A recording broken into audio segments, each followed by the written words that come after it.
Hey guys, Jeff here with Ghost Knight Gaming, and we are introducing another free-to-play game, and we're introducing Lies of Astaroth.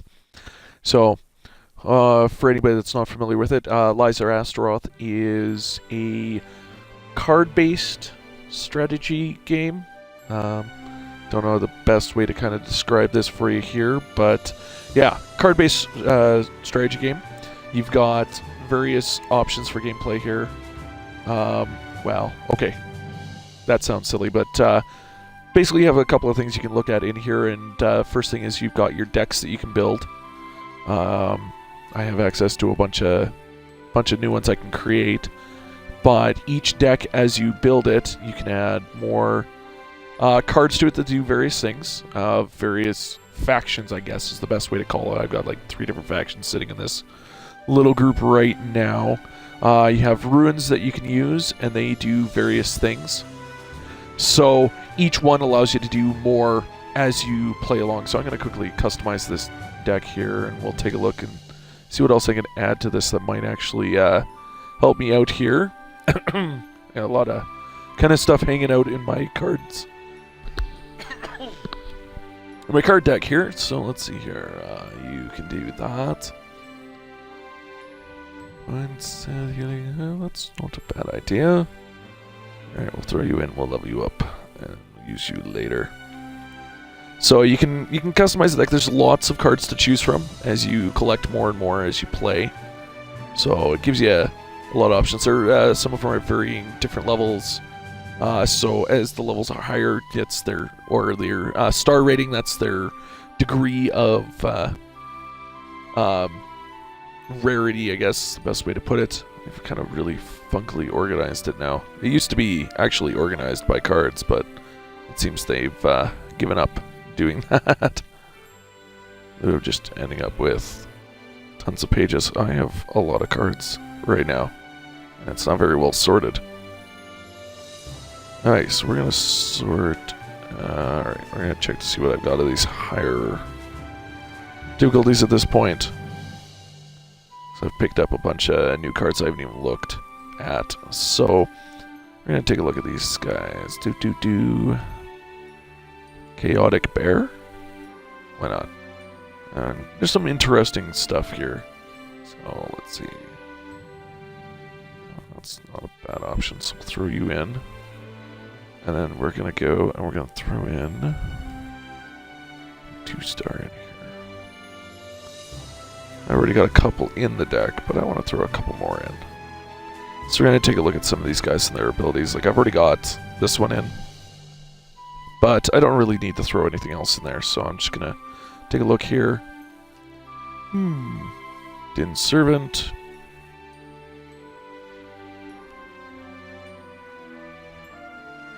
What do you do? Iguana Ninja. Sure. Just because it's funny, we're going to throw an Iguana Ninja in there. Okay, so now that I've played with my deck a little bit, let's actually get into playing the game.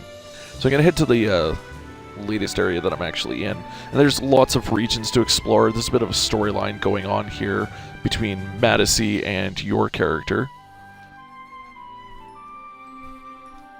Alright, apparently there's a dark rebel elf coming to play with me. So... yeah, so they've got that story going on here. As you progress, you unlock additional areas and gold with which to upgrade, improve your cards, and you know, all that fun stuff.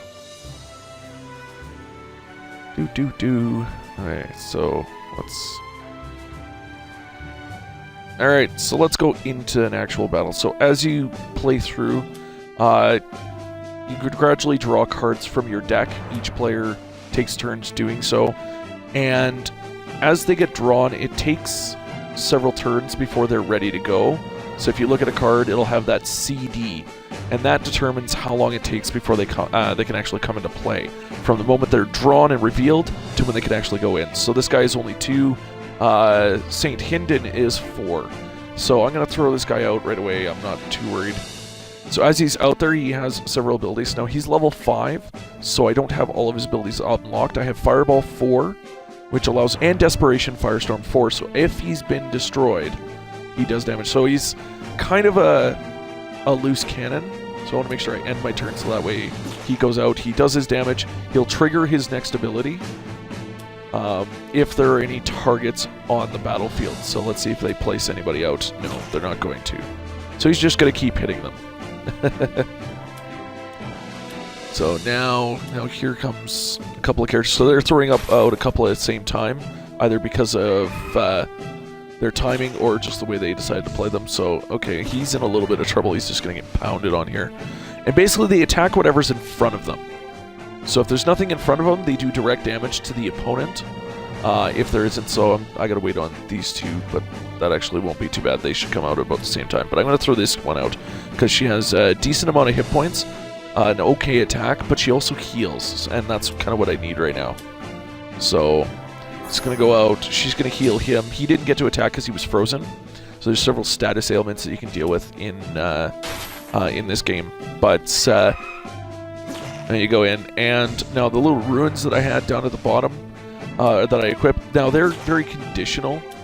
They only trigger if they meet certain conditions. So if there's X number of enemies out on the battlefield, so I'm gonna actually should have done that in the opposite order. But hey, they should actually be able to deal with this not too bad. So I'm gonna get out there.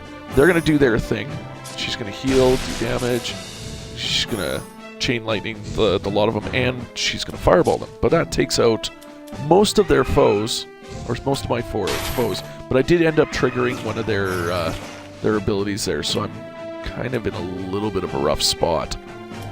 Not able to put too much pressure. So basically, where you see games like Magic the Gathering or something like that have very deep strategy, I find that a lot of the strategy in this one is considerably more involved about roughly when you throw out a card and when you don't. I don't know, I'm trying to think of the best way to describe this. Okay, so I'm about to lose a bunch of people here. Let's speed this up a bit. Yeah, some of the ability effects can get a little frustrating at the tail end. I find that the game could probably do with a better way of relaying progression, because the difficulty curve can tend to get a little ridiculous a little early, because they steadily level and you have to spend a lot of gold and time trying to level up and be able to do damage. So you kind of get to a certain point, and as they start progressing, they have challenges. The next stars have various challenges that they have for you that involve a lot of kind of different things, whether it be having certain runes in play, playing with certain star levels of characters, which can make the game very, very difficult when you start getting into the fact that you may not necessarily have some of those cards, or you haven't spent a lot of time power leveling cards like that.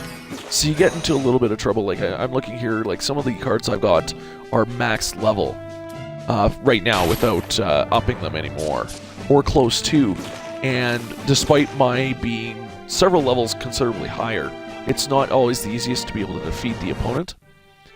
So yeah, so that all unlocks the next area. But if I go back to one of these other ones, it'll show the easy, the normal, and have at least two-star cards in the deck. So you're kind of building and tailoring decks to that particular situation.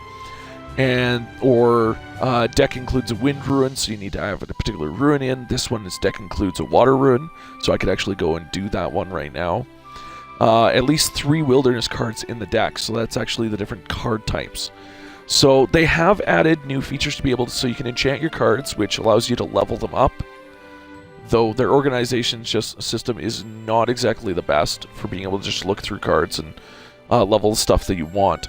You can also enchant your runes. You can go to the temple to get new runes. And some of the new stuff they've added here is the ability to change skills and evolve cards, so you can actually higher level the cards. But there is a bunch of requirements that they don't really explain necessarily on how to level up these cards. So here it's giving me the option to level up this card, and I actually had a couple of cards I could level, but it's not letting me choose those guys right now. So yeah, so there you go. There's a look at Lies of Astaroth. Hope you guys enjoyed checking this out. and check out my other videos for this. I'm going to preview a bunch of free-to-play games. So hope you guys enjoyed, and I will see you guys again next time. Have fun, guys, and keep gaming.